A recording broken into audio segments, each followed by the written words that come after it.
Uusapan natin ang currency na time, money, knowledge o tatlong klase ng currency na pwede natin gamitin.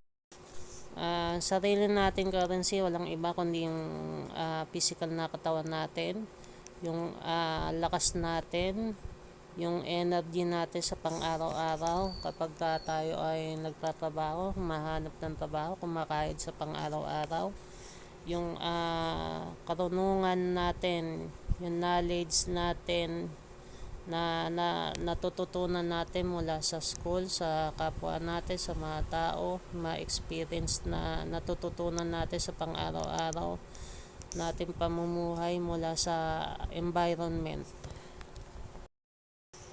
Other people's money, other people's strength, other people's knowledge, o yung mga empleyado na nagtatrabaho sa atin na gumagamit na isip nila, yung karunungan nila, yung lakas nila, yung mga consumer, mga customer na bumibili sa iyo, na dugo ng kumpanya ang mga customer, kaya dapat silang pahalagaan.